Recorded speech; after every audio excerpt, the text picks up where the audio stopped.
သောတာပန်သာမှန်ပါစေသောတာပန်ပုဂ္ဂိုလ်တို့ရဲ့တန်တမှာပြည့်စရာကာရအမိရတဲ့ကြောင်းကျိုးဆက်နမှုပြိဿသမုပ္ပါသဘောတရားမြည်သည်ပေါ်လင်ထင်ရှားပြီးဖြစ်၍သာလျှင်ကြီးနေပေ၏ဒီတဲ့လေသောတာပန်ဒီပါခြင်းပါမယ်ထင်တယ်ဟမ်ဘယ်နဲ့တော့ပြိဿသမုပ္ပါသဘောတရားတွေပေါ်လင်ထင်ရှားပြီးကြီးနေလားမတည်သေးဘူးဆိုရင်တော့ငါသောတာပန်မဟုတ်သေးဘူးလို့ဆုံးဖြတ်ဟုတ်တယ်မလားမတည်သေးရင်တော့ငါသောတာပန်မဟုတ်သေးပါဘူးလို့သာဆုံးဖြတ်လိုက်ဒါဘုရားတရားတော်နော်သောတာပန်သာမှန်ပါစေကြောင်းကျိုးဆက်နေမှုပြိဿသမုပ္ပါသဘောတရားကတည်နေတယ်ဆိုတာကအရိယာပုဂ္ဂိုလ်မှန်ရင်ဘာဖြစ်လဲသစ္စာလေးပါးသိသစ္စာလေးပါးထဲမှာသမုဒိယသစ္စာကဒီကြောင်းကျိုးဆက်နေမှုပြိဿသမုပ္ပါသဘောတရားဒါအတိအကျဘုန်းကြီးပြောပြီးပြီနော်ဒါကြောင့်သောတာပန်တော့ဖြစ်နေပြီပရိစ္ဆေသမုပ္ပါကမတည်သေးဘူးဒီလိုဆိုလို့ရှိရင်တော့ဒါဘုရားဆိုလိုတဲ့တကယ်သောတာပန်ဟုတ်ပါမလားမဟုတ်ဘူးနော်နောက်တစ်ခုအကြောင်းမို့ထိုသမုဒိယသစ္စာအမြင်ရသောကြောင့်ကျိုးဆက်မှုပရိစ္ဆေသမုပ္ပါသဘောတရားတို့နဲ့မသိအောင်ဖုံးလွှမ်းထထသည့်မောဟတရားကိုသောတာပတ္တိမဉ္ဇဉ်ကအပြီးတံဖြစ်စည်းပယ်တတ်ထားပြီးဖြစ်ရကားသမုဒိယတရားဓမ္မမှန်သမျှသည်និရောဓဓမ္မသာဒီဟုဖြစ်နေတဲ့တရားမှန်ရင်ချုပ်နေတယ်နော်ကိုယ်တိုင်မျက်မှောက်ထွန်းပေါ်သိမြင်ပြီးသည်ဤအစွမ်းဖြင့်အသိဉာဏ်နဲ့ထင်ရှားနေသောကြောင့်ဒီအရှင်အနန္ဒကိုရောမြတ်သည်လေသောတာပန်ဖြစ်တော်မူ၏ထို့ကြောင့်အရှင်အနန္ဒကိုရောမြတ်၏အသိဉာဏ်နဲ့ကြောင်းကျိုးဆက်တော်မူပြိဿသမုပ္ပါသဘောတရားတို့သည်ပေါ်လွင်ထင်ရှား၍နေပေသည်အသင်တော်ကောင်းသည်မိမိကိုယ်ကိုမိမိသောတာပန်ဟုယူဆလျက်ကြောင်းကျိုးဆက်တော်မူပြိဿသမုပ္ပါသဘောတရားတို့ကိုသမ္မာဒိဋ္ဌိဉာဏ်ပညာဖြင့်ကိုယ်တိုင်မျက်မှောက်ထွန်းပေါ်လျက်သိမသိကိုမိမိကိုယ်ကိုမိမိမေးကြည့်ပါထို့သောမေးကြည့်ရ၌အတိတ်ကပြုစုပြုထောင်ခဲ့သောအဝိဇ္ဇာတနာဥပါဒသင်္ခါရကံဟူသောအကြောင်းတရားတို့ကြောင့်ဝိညာဉ်ယုတ်သလနာဖတ်တော်ဝေဒနာဟူသောပြစ္ဆုတ်ပံအကျိုးတရားထင်ရှားဖြစ်ပုံကို၎င်းပြစ္ဆုတ်ပံတင်ပြုစုပြုထောင်လိုက်သောအဝိဇ္ဇာတနာဥပါဒသင်္ခါရကံကြောင့်နောအနာဂတ်တွင်ဝိညာဉ်ယုတ်သလနာဖတ်တော်ဝေဒနာဟူသောအကျိုးတရားထင်ရှားဖြစ်ပုံကို၎င်းသမ္မာဒိဋ္ဌိဉာဏ်ဖြင့်ကိုယ်ရင်မျက်မှောက်ထွန်းဖောက်မသိပါဆရာအပြောနှင့်သာလွမ်းနေရသည်အဆင့်တင်သောရှိပါသေးသည်ဟုအဖြေထွက်ခဲ့လျင်နော်ဘယ်ရင်စရာမမေးပါနဲ့နော်မိမိကိုယ်ကိုမိမိဘုရားရှင်ဆိုလိုသောသောတာပန်အစဉ်ကမဟုတ်သေးဟုသာဆုံးဖြတ်ပါအကြောင်းမူဘုရားရှင်တိသာဝကအစစ်ဖြစ်တော်မူကြကုန်သောအရိယာတော်ကောင်းတို့သည်ကြောင်းကျိုးဆက်နွယ်မှုပဋိစ္စသမုပ္ပါသဘောတရားတို့ကိုသမ္မာဒိဋ္ဌိဉာဏ်ပညာဖြင့်ကိုယ်တိုင်မျက်မှောက်ထွန်းဖောက်သိမြင်တော်မူပြီးဖြစ်သောကြောင့်ဒီဒါကသိအရေးကြီးပါတယ်နော်သာသနာတော်မှာဒီလိုမိမိတို့ကကိုယ့်ကိုယ်သောတာပန်မဟုတ်ဘဲနဲ့သောတာပန်လို့ယူဆထားလို့ရှိရင်တကယ်သောတာပန်ဖြစ်မဲ့တရားကကျင့်ကျင်တဲ့စိတ်လည်းမရှိတော့ဘူးရှုံးမတော့ဘူးလားသာသနာတော်ကအရှုံးကြီးရှုံးတဲ့ပုဂ္ဂိုလ်ဘုန်းကြီးကအဲ့ဒါသွားရင်းမိတယ်သံဃာနာယကတွေကဒီလိုမရေးရဘူးဆိုဘုန်းကြီးပယ်ချလိုက်တယ်မဟာဇာနိယကိုဘက်ကအာလာရယတိနဲ့ဥရကယတိတို့ဘုရားရှင်ဘုရားဖြစ်တော်မူပြီးတော့တရားဟောတော်မူတယ်လို့စိတ်ဆုံးဖြတ်ချက်ချတဲ့အခါလောကကိုလှမ်းပြီးကြည့်လိုက်တော့အာလာရယတိကိုအကောင်းဆုံးသွားကြည့်တော့သူကလွန်ခဲ့သော9ရက်ကကွယ်လွန်သွားခဲ့ဥရကယတိကြီးလှမ်းကြည့်လိုက်ကြတယ်ဥရကယတိကြီးကပြီးကြတဲ့ညမှာကွယ်လွန်သွားတယ်ထက်ဘုံထာမြတ်စွာဘုရားတတ္တဟ9ရက်9နေ့ဘောဓိပင်ပဝန်းကျင်မှာစံနေလိုက်တဲ့အချိန်ခါမှာသူတို့ကကွယ်လွန်တဲ့သဘောဖြစ်တယ်အဲဒါကိုမဟာဇာနိယအရှုံးကြီးရှုံးသွားပြီဘာဖြစ်လို့လဲဆိုတော့သူတို့ကအာလာရယတိကြီးကအဘိဓိယရဏဇံထိပေါက်ရောက်ထားပြီးသားဒီတော့သူကသူသိရင်အဘိဓိယရဏဘုံကိုပဲရောက်မယ်လို့သူကလည်းယုံကြည်ထားတယ်ယုံကြည်တဲ့အတွက်ဒီအဘိဓိယရဏဇံကိုပဲသူကအမြတ်စားပွားထားဝိဒကယတိကြီးကလည်းဒီဝတ္တဉာဏမြေရဏဇံတိသမဘရှိပွားရပြီးသားသူသိရင်အမြင့်ဆုံးဖြစ်တဲ့ဒီနိဝတ္တဉာဏမြေရဏဇံကအကျိုးပေးမယ်လို့သူကယုံကြည်ထားတယ်ယုံကြည်ထားတဲ့အတွက်ကြောင့်သူကနိဝတ္တဉာဏမြေရဏဘုံကိုရောက်သွားတယ်ဒါကသာသနာ့ဘပုဂ္ဂိုလ်ဒီမှာသူတို့ရွေးချယ်ခွင့်ရှိတယ်ဆိုတဲ့အသိဉာဏ်မရှိလို့ဘုန်းကြီးတို့သာသနာ့တွင်မှာကတော့ရွေးချယ်ခွင့်ရှိတယ်ဆိုတဲ့အသိဉာဏ်ရှိတယ်ဥပမာဘုန်းကြီးဒီလောကပြောခဲ့ပြီးပြီအဟံပတိမြမကြီးကသူကအနာဂတ်မဲ့သံသမပတ်7ပါးအနုကျွမ်းကျင်တယ်ဒါပေမဲ့သူကပထမဇန်ဘုံကိုရွေးချယ်တယ်ဟိုအမြင့်ဆုံးဘုံမရောက်ပါဘူးဟိုတနေ့ကပြောခဲ့တဲ့ဥပကကြီးသူလည်းအနာဂတ်မဲ့သံသမပတ်7ပါးကျွမ်းကျင်တယ်သူကအဝိဟာသုဒ္ဓဝါဒငါးဘုံတွေကအောက်ဆုံးဘုံကိုသူကရွေးချယ်တယ် တိကာရဩဒိနေကြီးသူလည်းအနာဂတ်မဲ့သမဘစိပ္ပကျွတ်တယ်သူကတော့အဂနိချပြမပြီကိုရွေးချယ်တယ်အရုပဘုံတို့သွားလို့ရတယ်မသွားဘူးကိုကြိုက်တာကိုရွေးချယ်ခွင့်ရှိတယ်ဆိုတဲ့ဒီအသိဉာဏ်ဒီသာသနာတွင်ပုဂ္ဂိုလ်တွေဖန်တာရရှိနိုင်တဲ့အသိဉာဏ်ဖြစ်တယ်သူတို့ကအဲ့ဒီအသိဉာဏ်မရှိတော့အမြင့်ဆုံးဖြစ်တဲ့ဇံကအကျိုးပေးမယ်လို့ဒီလိုယုံကြည်လိုက်တဲ့အတွက်အရုပဘုံတွေကိုရောက်သွားတော့အရုပဘုံဆိုတာကယုံမရှိဘူးယုံမရှိတော့နားမရှိဘူးမျက်စိမရှိဘူးဘုရားလည်းဖူးလို့မရဘူးတရားလည်းနားလို့မရဘူးမရတော့မက်ဖို့နိဗ္ဗာန်သူတို့ကရနိုင်တဲ့ပါရမီမျိုးစုရှိတယ်ဒါဘုရားရှင်ကသိဒါပေမဲ့မရသွားတော့ရှုံးတာပဲရှုံးတယ်ဆိုတာကသူတို့အဲ့ဒီမှာကဘာပေါင်းဘယ်လောက်နေမယ်ဆိုတာကမပြောနိုင်ဘူးညီမတင်ညာနေရဏဘုံဆိုလို့ရှိရင်ကဘာပေါင်း734တော့နော်ကဘာတောင်းနဲ့ချီပြီးတော့နေလို့ရတယ်အကစီရဏဘုံကလည်းဒီတိုင်းပဲနော်အဲ့ဒီလောက်ကြီးဆိုတော့အဲ့ဒီတည်းမှာဘုရားရှင်ပွင့်သွားတယ်သူတို့မသိတော့ဘူးနောက်ထပ်ပြန်ဆင်းလာတော့လည်းဘယ်ဘုရားနဲ့ဆုံလဲဒါလည်းအတိအကျမပြောနိုင်ဘူးဒါကြောင့်အရှုံးကြီးရှုံးကြတာပဲနော်ခုလည်းဒီတိုင်းပဲဘုန်းကြီးတို့ဒီသာသနာတော်ထဲမှာမိမိကိုယ်ကိုမိမိသောတာပန်မဟုတ်ပါပဲလျက်သောတာပန်လို့အထင်ရှိလို့သောတာပန်တကယ်ဖြစ်နိုင်တဲ့ကျင့်တွေကိုမကျင့်တော့ဘူးဆိုရင်တော့သာသနာတော်နဲ့တွေ့ပြီးတဲ့ဒီပုဂ္ဂိုလ်ရှုံးမသွားနိုင်ဘူးလားရှုံးသွားနိုင်တယ်ဒါသတိထားကြနော်နောက်တစ်ခုနံပါတ်4ကတော့ဘုဟုတုတ္တဘုဟုတုတ္တမြတ်ပြတော်မူခြင်းဘုဟုတုတ္တနိသသတုဟတိဩဝရကေပရိပေသလမာနိမေသပိထာဝိယနာမရူပပြိစေတောပါကတောဟောတိအရင်စအယတမဘုတုတ္တနာဧကောဟောတိဘာဟုသစ္စာဘာဝေနပိတ္တခံပြီးရောပိစ္ဆာကရောဥဒ္ဒနကောဝိယဥပဋ္ဌာတိနာမရူပပရိစေတောတိသဟပစ္စေနနာမရူပတပရိစေသအဝဘောတော်ဆိုပြီးဒီကဖွင့်ထားတယ်ဆိုလိုတာကဘုဒ္ဓတရှိတဲ့ပုဂ္ဂိုလ်တွေက4000လောက်ရှိတဲ့တိုက်ခန်းထဲမှာစီမီကိုညှိထုံးလိုက်တဲ့အခါဒီတိုက်ခန်းထဲမှာတည်ရှိနေတဲ့ဂရေညောင်ဆောင်ကလတိုင်အင်းပြင်စတဲ့ဒီလိုအရာဝတ္ထုတွေကိုထင်ရှားရှားတွေ့မြင်ရသလိုဒီဥပမာအတူပဲဘုဒ္ဓတရှိတဲ့ပုဂ္ဂိုလ်ရဲ့အသိဉာဏ်မှာအကြောင်းတရားနဲ့မှတော့နာယုတ်ကိုဗမေချာချာသိမှုဆိုတဲ့နာမရူပပရိစ္ဆေဒဉာဏ်နဲ့ပြစ္ဆပရိကဉာဏ်သည်ထင်ရှားနေသည်သာဖြစ်ပါတယ်အရှင်အနန္ဒကိုရောမြတ်ကိုလှမ်းကြည့်တဲ့အတွက်သူကဘုဒ္ဓတရှိတဲ့ပုဂ္ဂိုလ်တွေထဲမှာသူကအသာဆုံးအမြတ်ဆုံးဣတိရေဘွယ်ထူရတဲ့ပုဂ္ဂိုလ်ဖြစ်နေတယ်နော်ဒါကြောင့်ဘုဒ္ဓဆမင်္ဂလာဤစွမ်းအားရှိသောအနုဘောကြောင့်အရှင်အနန္ဒကိုရောမြတ်၏အသိဉာဏ်နဲ့နဲ့ရောင်နဲ့နဲ့ခက်ရောင်နဲ့ခက်သောပစ္စယကရအမိယာသောကြောင့်ကျိုးဆက်မှုပိစ္ဆာမှုဘသဘောတရားတည်ပေါ်လင်းထင်ရှားတဲ့ကဲ့သို့တိမ်တကဲ့သို့တည်ရှိနေပါလေဆိုလိုတာကသူကဒီလိုဘုဒ္ဓတဆိုတဲ့စကားလုံးရဲ့အဓိပ္ပာယ်ကဘာပြောတာလဲအောက်မှာဘုန်းကြီးရေးထားပါတယ်နော်သုဒ္ဓဉာဏ်ဆိုတာဘုရားရှင်ဟောရတယ်သူကဆိုလိုတာကဘုဒ္ဓဆိုတာကဘုရားရှင်ဟောကြားတော်မူတဲ့တရားတော်တွေကိုအစလည်းအစောအကုန်လုံးသူကစနေတိကျသင်ယူထားတယ်အဲ့ဒီသင်ယူထားတဲ့အချိန်ခါမှာဒီတရားတော်မှာလာရှိနေတဲ့သဘောတရားတွေဆိုတာကသစ္စာလေးပါးနဲ့ဆက်တဲ့သဘောတရားတွေနော်ဒီသဘောတရားတွေကိုမနတ္တဒုက္ခကိစ္စစိတ်နဲ့လည်းသူကရှုဒိဋ္ဌိယပပရိဝေဒသမ္မာဒိဋ္ဌိဉာဏ်ပညာဖြင့်လည်းထွန်းပေါက်ပြီးသိအဲ့ဒါကဘုဒ္ဓတနော်ဒီတော့ဘုရားရှင်ရဲ့တရားတော်တွေကိုခြုံလိုက်တဲ့အချိန်ကမှသစ္စာလေးပါးပဲနော်သစ္စာလေးပါးသိဖို့ပဲဘုရားကဤမျိုးမျိုးနဲ့ထည့်ဟောနေတာဒီသစ္စာလေးပါးကိုသူကကြကြနနသင်ယူတယ်သစ္စာလေးပါးနဲ့ဆက်တဲ့တရားဒေသနာတွေကိုလည်းကြကြနနသင်ယူတယ်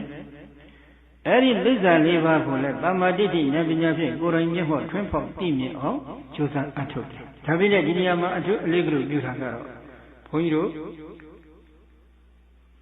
ယုတ်တိဒုက္ခသစ္စာခေါ်တဲ့ယုတ်တရားနတ်တရားခန္ဓာ၅ပါးသမုဒယသစ္စာခေါ်တဲ့ကြောင်းကျိုးဆင်းမှုပရိစ္ဆသမုပ္ပါသဘောတရားအဲ့ဒီနှစ်ခုကိုဦးစားပေးထားတယ်ဒါကြောင့်အထက်ကရာဆရာကဒိဋ္ဌိယသုပ္ပတိဝိဒ္ဓတိအထဒောသကာရဏဒောသပညာယသုတ္တုပတိဝိဒ္ဓပစ္စကံကတာသမ္မာဒိဋ္ဌိဉာဏ်ပညာဖြင့်ကောင်းစွာထိုးထွင်းသိတယ်ဆိုတာကအထလို့ခေါ်တဲ့ဒုက္ခသစ္စာကာရဏခေါ်တဲ့သမုဒယသစ္စာအဲ့ဒီဒုက္ခသစ္စာသမုဒယသစ္စာဒီနှမျိုးကိုပညာယသုတ္တုပတိဝိဒ္ဓဉာဏ်ပညာဖြင့်ကောင်းစွာထွန်းဖောက်ပြီးသိတယ်ပစ္စကံကတာသူမြတ်အပြောနဲ့နွမ်းနေတာမဟုတ်ကိုယ်တိုင်သိတာပါပစ္စကကိုယ်တိုင်နော်ကိုယ်တိုင်သိနေတယ်ဒါကရှင်အနန္ဒမှာရှိနေတဲ့အရေးချင်းပဲအဲ့ဒါကြောင့်မိမိကိုယ်ကိုမိမိကသောတပန်လို့ထင်ခဲ့ရင်တော့ဒီပရိစ္ဆေသမုပ္ပါကိုသိမသိကိုယ်ကဆန်းစစ်ကြည့်ပါနော်မသိဘူးလို့အခြေထွက်ခဲ့ရင်တော့ သိဟောကျိုးစားအထုပ်ပါဒါပဲရှိနော်ကဲဒါကပရိစ္ဆေသမုပ္ပါကိုရှုတဲ့ဘက်ကပြောတာပါအဲ့တော့ဒီနေရာမှာပရိညာပညာ၃မျိုးဖြင့်သိရမယ်လို့ပြောတော့ပရိညာပညာတွေကဘာတွေလဲညာတပရိညာအဲ့ဒီညာတပရိညာကဘုန်းကြီးတို့ပရိစ္ဆေသမုပ္ပါမှာအင်္ဂါဘယ်နှရက်ရှိလဲ12ရက်အဝိဇ္ဇာသင်္ခါရဝိညာဉ်နာယုတ်သလယနာဖတ်တဝေဒနာတဏှာဥပါဒံဘောဇာတိသရမရဏအဲ့ဒီပရိစ္ဆေသမုပ္ပါအင်္ဂါရတို့တို့လက္ခဏာရတ္တပိစုပ္ပံပရထံတို့ကိုဉာဏ်ဖြင့်ကြည့်ချင်းနိုင်သိသိရှုပွားနိုင်ရင်ထိုဉာဏ်မှာဓမ္မရူပပရိစ္ဆေဒဉာဏ်မယ်နော်ဝိဇ္ဇာရဲ့လက္ခဏာရတ္တပိစုပ္ပံပရထံသင်္ခါရရဲ့လက္ခဏာရတ္တပိစုပ္ပံပရထံအဲ့ဒါတွေအကုန်လုံးလျှောက်သိရဒါကနံပါတ်1နော်ဒီတော့ဝိဇ္ဇာကြောင့်သင်္ခါရဖြစ်ပုံသင်္ခါရကြောင့်ဝိညာဉ်ဖြစ်ပုံဝိညာဉ်ကြောင့်နာယုတ်ဖြစ်ပုံစတဲ့ကြောင့်ကျိုးဆက်နွယ်မှုသဘောကိုကိုယ်တိုင်မျက်မှောက်ထွန်းဖောက်သိမြင်တဲ့ထိုအသိဉာဏ်မှာပစ္စယပရိက္ခဉာဏ်နော်ဝိဇ္ဇာတသက်သိတယ်သင်္ခါရတသက်သိတယ်လက္ခဏာရတ္တပိစုပ္ပံပရထံဒါကနာမရူပပရိစ္ဆေဒဉာဏ်လို့ခေါ်တယ်ဝိဇ္ဇာကြောင့်သင်္ခါရဖြစ်ပုံသင်္ခါရကြောင့်ဝိညာဉ်ဖြစ်ပုံစသဖြင့်ဒါတွေကိုသိတာကပစ္စယပရိက္ခဉာဏ်အဲ့တော့ဝိပဿနာဉာဏ်၏အရှုကအယုံဖြစ်ကုန်သောသိတဲ့သိတတ်ကုန်သောသင်္ခါရတရားတို့ကိုပိုင်းခြားခြားထိုးထိုးထွန်းထွန်းရှင်းရှင်းလင်းလင်းထိုးထွင်းသိမြင်တတ်သောဉာဏ်များဖြစ်ကြသောကြောင့်ညာတပရိညာမြည်တယ်ဒီနှစ်ခုကနော်နောက်တစ်ခုကတိရဏပရိညာဝိဇ္ဇာသင်္ခါရအစရှိသောပရိစ္ဆေသမုပ္ပါအင်္ဂါယအင်္ဂါ12ရပ်တို့အနိစ္စအချင်းရာဒုက္ခအချင်းရာအနတ္တအချင်းရာတို့ကိုဉာဏ်ဖြင့်မြင်အောင်ကြည့်၍အနိစ္စဟု၎င်းဒုက္ခဟု၎င်းအနတ္တဟု၎င်းစူးစမ်းဆင်ခြင်ဆုံးဖြတ်ချက်ချနိုင်သောသမထဉာဏ်နှင့်ဥရိယပြဉာဏ်နှစ်ပါးသည်ဒီရဏပရိညာမြည်ပရိစ္ဆေသမုပ္ပါအင်္ဂါယတို့အနိစ္စအချင်းရာဒုက္ခအချင်းရာအနတ္တအချင်းရာတို့ကိုစူးစမ်းဆင်ခြင်ဆုံးဖြတ်ချက်ဆုံးဖြတ်လျက်ပမိတ်ချာချာတို့ထွန်းထွန်းရှင်းရှင်းလင်းလင်းသိတတ်သောဉာဏ်ပညာများပင်ဖြစ်၏နော်ဉာဏ်ပညာပင်ဖြစ်သည်ပဟာနာပရိညာယင်းပရိစ္ဆေသမုပ္ပါအင်္ဂါယတို့အပြည့်တည်းကိုဉာဏ်ဖြင့်မြင်အောင်ကြည့်၍လက္ခဏာရဲ့သုတ်တန်တလက်စီသင်္ကကြိတ်ချင်နေသောဘင်ကဉာဏ်မှဆက်၍အချက်ပိုင်းဝိပဿနာဉာဏ်တို့သည်ကပယ်သင့်ပယ်ထိုက်သောကိလေသာတို့ကိုတရင်ကအဖြစ်ပယ်စွန့်လျက်သိသင့်သိထိုက်သောပရိစ္ဆေသမုပ္ပါအင်္ဂါယတို့၏အနိစ္စအချင်းရာဒုက္ခအချင်းရာအနတ္တအချင်းရာတို့ကိုပိုင်းခြားခြားထွန်းထွန်းထွန်းရှင်းရှင်းလင်းလင်းသိမြင်တတ်သောကြောင့်မဟာနာပရိညာမြည်ဒါကလောကီပရိညာပဲဒါရင်လည်းဆိုတော့လောကုတ္တရာပရိညာကလည်းရှိသေးတယ်နော်အောက်မှာကြည့်ဘုဒ္ဓတပဲဒီလောကီပရိညာဤလောကီပရိညာဟူသောပရိညာပညာဟူသောဝိပဿနာဉာဏ်တို့၏အဆုံး၌နိဗ္ဗာန်ကိုအာယုံ၍အရိယာမေတ္တရားသည်သင်္ချာဖြစ်ပေါ်လာသောယင်းအရိယာမေတ္တရားသည်ပယ်တဲ့ပယ်တဲ့သောဆံရကိလေသာတို့ကိုသမုဋ္ဌေတာအဖြစ်အကျွမ်းမဲ့ပယ်တတ်လျက်သိတဲ့သိကြသောအတ္တကရတအငြိမ့်ချနိဗ္ဗာန်ကိုပိုင်းခြားခြားထိုးထိုးထွန်းထွန်းရှင်းရှင်းလင်းလင်းထွန်းဖောက်သိမြည်တို့အရိယာမေတ္တရားသည်မௌထအဖြစ်ဘာဟာနာပရိညာဟူသောအမည်ကိုရရှိပေသည်အရိယာမေတ္တရားသည်အာယုံမျက်မှောက်တိုက်ရိုက်ထွန်းဖောက်သိမြင်ခြင်းဟူသောအာရမဏပရိဝေဒသဘောအဖြစ်အတ္တကရတအငြိမ့်ချနိဗ္ဗာန်တရားတော်မြတ်ကြီးကိုမျက်မှောက်ပြုလျက်သည်ထိုသောသိရ၌ယင်အရိယာမေတ္တရားကသစ္စာလေးပါးကိုမသိအောင်ဖုံးလွှမ်းထားသည့်မောဟတရားကိုသည်အကျွမ်းမဲ့ပယ်တတ်လိုက်ထိုသောသစ္စာလေးပါးကိုမသိအောင်ဖုံးလွှမ်းထားသည့်မောဟတရားကိုအကျွမ်းမဲ့ပယ်တတ်လိုက်သည့်အတွက်သစ္စာလေးပါးလုံးကိုသိခြင်းကိစ္စလေးတစ်ပါးတည်းပြည့်စည်သွား၏ယင်းတို့ကိစ္စတိတ်တိအဖြစ်အရိယာသစ္စာကိုသိမှုကိုအတ္တမောဟပရိဝေဒဟုခေါ်ဆိုပေသည်ထိုတွင်အရိယာမေတ္တရားသည်အာရမဏပရိဝေဒသဘောအဖြစ်အတ္တမောဟပရိဝေဒသဘောအဖြစ်နိရောဓအာရမဏပရိဝေဒလို့ခေါ်တယ်အတ္တမောဟပရိဝေဒလို့ခေါ်တယ်အဓိပ္ပာယ်တော့တူတယ်နော်နိရောဓသစ္စာကိုသိတိုက်ရိုက်အာယုံပြုပြီးသိတာကနိရောဓသစ္စာဖြစ်တဲ့နိဗ္ဗာန်ပဲနော်ဒုက္ခသစ္စာသမုဒယသစ္စာမေဃသစ္စာတို့ကိုအတ္တမောဟပရိဝေဒသဘောအဖြစ်သိ၏သူကအတ္တမောဟပရိဝေဒဆိုတာကဒုက္ခသစ္စာကိုမသိအောင်ဖုံးထားတဲ့မောဟကိုပယ်လိုက်တယ်ပယ်လိုက်တဲ့အတွက်သိခြင်းကိစ္စပြီးသွားတယ်သမုဒယသစ္စာကိုမသိအောင်ဖုံးထားတဲ့မောဟကိုပယ်လိုက်တယ်ပယ်လိုက်တဲ့အတွက်သိခြင်းကိစ္စပြီးသွားတယ်မေဃသစ္စာကိုမသိအောင်ဖုံးထားတဲ့မောဟကိုပယ်လိုက်တယ်ပယ်လိုက်တဲ့အတွက်သိခြင်းကိစ္စပြီးသွားတယ်နော်ဒီတော့တိုက်ရိုက်သိလိုက်တာကတော့ဘာလဲနိရောဓသစ္စာအတ္တမောဟသဘောအဖြစ်ထိုးထွင်းသိလိုက်တာကတော့ဒီကျန်တဲ့သစ္စာ၃ပါးပေါင်းလိုက်တော့သစ္စာ၄ပါးနောက်တစ်ခု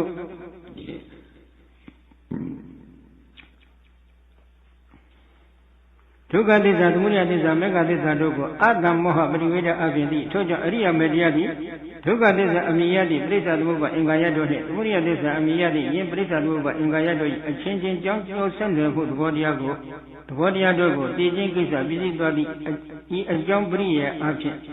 ညာတပရိညာဟူသောအမည်ကိုလေးရရှိပြီဒါတော့ပရိယေပဲနော်တကယ်တမ်းသူသိတာကတော့နိဗ္ဗာန်ပဲနော်ဒါပေမဲ့နိဗ္ဗာန်သိတဲ့အခါမှာဒီအရိယာမတရားကဒုက္ခသစ္စာသမုဒယသစ္စာတွေကိုမသိအောင်ပုံထားတဲ့မောဟကိုပယ်လိုက်တဲ့အတွက်သိချင်းကိစ္စကအလိုလိုပြီးသွားတာဒါအဲ့လိုအကြောင်းပရိယေအဖြစ်ညာတပရိညာတခါအရိယာမတရားဒီဒုက္ခသစ္စာတရားသမုဒယသစ္စာတရားတို့အနိစ္စအချက်ဒုက္ခအချက်အနတ္တအချက်တို့ကိုမသိအောင်ပုံလွှမ်းထားသည့်မောဟတရားကိုအကျွတ်မဲ့ပယ်တတ်လိုက်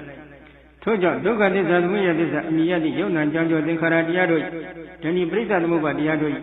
အနိစ္စအချင်းရာဒုက္ခအချင်းရာအနတ္တအချင်းရာတို့ကိုစွမ်းစားစဉ်ရင်ဆုံးဖြတ်ခြင်းလုပ်ငန်းကိစ္စလီပြီးစီးပြီးဖြစ်သွား၏ထို့ကြောင့်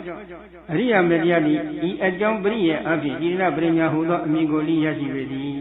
နော်ဤကလောကုတ္တရာပရိညာ၃ပါးဒီဒါကလောကုတ္တရာပရိညာ၃ပါးဤသို့လောကီပရိညာလောကုတ္တရာပရိညာတို့ဖြင့်ကြောင်းကျိုးဆက်နမှုပရိစ္ဆသမုပ္ပါသဘောတရားတို့ကိုကိုယ်တိုင်မျက်မှောက်ထွန်းဖောက်သိရှိပါမှသာလျှင်အနုဘောဓတိပရိဝေဒတိဟုခေါ်ဆိုနိုင်ပေသည်ထို့သောအနုဘောဓတိပရိဝေဒတိတို့ဖြင့်ယင်ကြောင့်ကျိုးဆက်တဲ့မှုပရိစ္ဆသမုပ္ပါသဘောတရားတို့ကိုအတိကြီးသိရှိပါမှသာလျှင်သံဃာဝဆင်းရဲဒုက္ခကြီးမှလှလှကြီးဝဝကြီးကျော်လလွန်မြောက်နိုင်မည်ဖြစ်ပေသည်ဤကအထက်ဘမဟာနိဒနာသုတ်တံကောင်းထုတ်ချက်၏ဆိုလိုရင်အတိပ္ပကြီးနော်အဲ့မှာအောက်မှာပါတဲ့အနုဘောဓဆိုတာနော်အနတုဘောဓတိဉာဏပရိညာဝေဒနာအနတုဘုဒ္ဓနာအပရိဝေဒတိတိရဏပရဘာဟနာပရိညာဝေဒနာအပရိဝိသနာနာမရူပပရိစ္ဆေတောတတ္တသပစ္စယပရိကောနပထမဘိနိဝေဒမတ္တိနတစ်ချိန်လောက်ပထမဆုံးနှလုံးသွင်းယုံဖျက်ဖြင့်မပြီးပါဘူးတဲ့နော်အထာဂောတတ္တအပရာပရညာနုပ္ပတိတင်ကြီးဒေနအနုဘုဒ္ဓနေနကျင်းပါများစွာထက်ခဖြစ်မှပဲဒီဉာဏ်နှစ်ပါးကပြည့်စုံပါတယ်နော်တတုပိယဘာဝပနတတ်တင်တော့ညာတပရိညာဝတေနအနန္တုဘုဒ္ဓရာတိအာဟအဲ့ဒီနှစ်မျိုးမရှိရင်တော့ဒါကြောင်းကျိုးဆက်နေမှုပရိစ္ဆသမုပ္ပါသဘောတရားတွေကိုမသိဘူးလို့ခေါ်ဆိုပါတယ်မသိတဲ့ပုဂ္ဂိုလ်တွေဟာအပေသန္တရာမှလည်းမလွတ်မြောက်နိုင်ဘူးကျွင်းတဲ့သန္တရာမှလည်းဘယ်လိုမှမလွတ်မြောက်နိုင်ဘူးဆိုပြီးတော့ဒီလိုဘုရားရှင်ကဟောတော်မူတာနော်အဲဒီတော့ဒီဟောလိုက်တဲ့အတွက်မိမိတို့ဟာပရိစ္ဆသမုပ္ပါကိုတော့လက်တွေ့ရှုရတော့အဲဒီလိုရှုလိုက်တဲ့အခါမှာသူကရှင်အနန္ဒကုဏကမထေမြတ်ရှုသွားတာကလေးနည်းနော်အဲ့ဒီလေးနည်းကိုအထက်ကရာမြတ်ကတော့ဝန္လိဟာရကနေရလို့ခေါ်ပါတယ်နော်အဲ့ဒီနီးလန်းနဲ့ရှင်းပြထားတယ်အမျိုးသားတယောက်ကတော်ရဲသွားပြီးတော့နွယ်ခွေတယ်ဆိုကြတယ်နွယ်ကိုလိုက်ချလိုက်တာသူကအရင်ကိုစတွေ့အရင်စတွေ့တော့အရင်ကနေနွယ်ကိုဖြတ်လိုက်ဖြတ်ပြီးတော့တဖြည်းဖြည်းလျှောက်သွားပြီးအဖျားကြမှာလူတော့ဖြတ်ယူပြီးသုံးလို့မရဘူးလားရနောက်မျိုးသားတယောက်ကျတော့သွားချလိုက်တဲ့အခါသူကအဖျားစတော့သူတွေ့အဖျားတွေ့ရင်လည်းအဖျားကနေကိုလိုတော့ဖြတ်ယူပြီးတော့အရင်အထိသွားရင်လည်းဖြတ်တော့သုံးမယ်ဆိုသုံးလို့မရဘူးလားရနောက်မျိုးသားတယောက်ကတော့သူကအလေကစတွေ့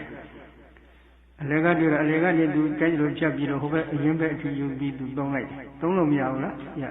နောက်မျိုးသားတယောက်ကတော့သူကအလေကပဲတွေ့တယ်ဒါပေမဲ့သူကအရင်ပိုင်းသူကတိတ်မကြိုက်ဘူးအဖျားပိုင်းကြိုက်တော့အဖျားပိုင်းအထိယူပြီးသုံးလို့လည်းမရဘူးလားရအဲ့ဒီပုံစံပဲနော်ပရိစ္ဆသမုပ္ပါကိုနီးလေးနီးနဲ့ဘုရားကဟောထားတာကိုကြိုက်တဲ့နည်းကိုရှုနိုင်ပါလေဒါပေမဲ့နောက်တနည်းကတော့ဒီမှာပိစမာနည်းဆိုပြီးတော့မှတ်ထားတာဒါကတော့ဟိုတယ်အရှင်သာရိပုတ္တရာကိုရောမြတ်ကြီးကပရိသမီရာမဲ့ပါဠိတော်စာမျက်နှာ50-51မှာဟောထားတာပါဘုန်းကြီးကပြောနေကြဖြစ်တဲ့အတိတ်ကအကြောင်းတရားကဘယ်လောက်လဲ5ပါးအဝိဇ္ဇာသင်္ခါရအဝိဇ္ဇာတဏှာဥပါဒသင်္ခါရကံပိဿုပန်အကျိုးတရားကဝိညာဉ်နာယုတ်သရဏဖတ်တဥပဒနာပိဿုပန်အကြောင်းတရား5ပါးကအဝိဇ္ဇာသင်္ခါရတဏှာဥပါဒ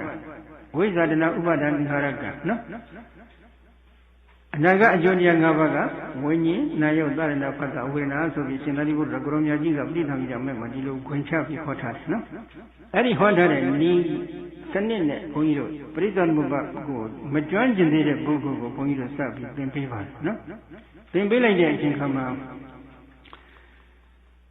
ပရိစ္ဆသမုပ္ပါရှုတော်မဲ့ပုဂ္ဂိုလ်ကဘာလို့ကလဲသတိပဋ္ဌာန်ဒေသနာတော်ကိုပြန်စဉ်းစားကြည့်ပါနော်ဘုရားရှင်ကဝိပဿနာပိုင်းစကူတော့ဘာဟောလဲဣတိဣဇဒံဝါကာယေကာယ ानु ပတိဝိရတိစတဲ့ဣဇဒဗိဒရူပကာယနာမကာယတွေကိုအရှုခိုင်းတယ် ဗိဓာကိုမရှိတဲ့ဗိဓာမှာတည်ရှိတဲ့ရူပကာယနာမကာယကိုမရှိတတ်သေးတဲ့ပုဂ္ဂိုလ်ဒီပရိစ္ဆေသမုပ္ပါကုလို့မရဘူးမရတဲ့အတွက်ဣဇဒဗိဓာရုပ်တည်နှံနေပြန်သိသိရတယ်နော်အဲ့တော့ဒီလိုရုပ်တည်နှံနေပြန်သိသိတဲ့အပိုင်းမှာနီးနီးကနေအဝေးအထိဥမာအနီးမှာယုတ်တရားနန္တရားတွေသိသိပြီးပြီးနည်းနည်းလေးခဝဝေးလေးယုတ်တရားနန္တရားပြန်သိသိရတယ်နည်းနည်းခဝဝေးယုတ်တရားနန္တရားပြန်သိသိရတယ်ဒါဟိုဒေါရ6ပါးလုံးသိသိရတယ်နော်အဲ့ဒီစနစ်ကိုတော့ခြေဖန်ပြစွာလေ့ကျင့်ရတယ်ဘာဖြစ်လို့လဲအတိတ်ကဘလောက်ဝေးတယ်ဆိုတာမပြောနိုင်ဘူးကိုယ့်ရဲ့ခဝဝေးမှာရှိတဲ့ယုတ်နာကိုမသိသိတတ်တဲ့ဟိုအတိတ်နာကိုယုတ်နာကိုလှမ်းသိသိဖို့ဆိုတာဒါတော်လေးခက်အဲ့ဒါကြောင့်ဒီဣဇဒဗိဒ္ဓယုံနာသိသိတဲ့လုပ်ငန်းကိုဘုန်းကြီးတို့တော်တော်ခက်ကြကြလေးသင်ပေးရတယ်။ခဝဝေးအထိရှုလို့ရှုလိုက်တဲ့အခါအလင်းရောင်ကသွားပါနော်။ဒီအလင်းရောင်တွေကဟောအဝေးအထိသွားလိုက်တော့အဝေးမှာတည်ရှိတဲ့ယုတ်ဒီနန္ဒီကိုစနစ်တကျသိသိလို့ရပြီ။ရှင်းရှင်းလင်းလင်းမြင်ပြီဆိုရင်တော့အဲ့ဒီပုဂ္ဂိုလ်ကိုဘုန်းကြီးတို့သင်ပေးတာကတော့အာဟာရသုတ်တံဒေသနာမှာဘုရားရှင်ဟောထားတဲ့နည်းစနစ်ပဲ။အာဟာရသုတ်တံဒေသနာမှာကတော့အလေကောင်ဖြစ်တဲ့ဣတိတဝနဲ့ကာမဟုကနေစပြီးတော့အရင်ပိုင်းကိုသွားတဲ့စနစ်အဲ့ဒီစနစ်နဲ့မြတ်စွာဘုရားကဟိုနိဒနာဝေကတန်ရုပ်ပါဠိတော်မှာအရဟတသုတ်တံမှာဟောထားပါတယ်အဲ့ဒီစနစ်ကိုဘုန်းကြီးတို့များသောအားဖြင့်အသုံးပြုပါတယ်နော်အသုံးပြုလိုက်တဲ့အချိန်ခါကျတော့အလဲဒီပိဿုပ္ပံမှာကိလေသာဘကာမဘုကိုအရင်စသိသိရတယ်ဘယ်လိုသိသိလဲဒီကကြီးတွေလူမကြီးတွေဘာဖြစ်ရှင်လဲအနာကဘာဖြစ်ရှင်ကြလဲရင်းနေတယ်သူတို့ပြောလို့မရဘူးနဲ့တူတယ်နော်ဆိုကြပါစို့ဘုန်းကြီးကနမူနာလေးတစ်ခုပြောမယ်အနာဂတ်မှာဉာဏ်ဘဝကိုအလိုရှိတယ်ထားတော့နမူနာပါတကယ်ဖြစ်ရမယ်လို့မဆိုလို့ဘူးဒီ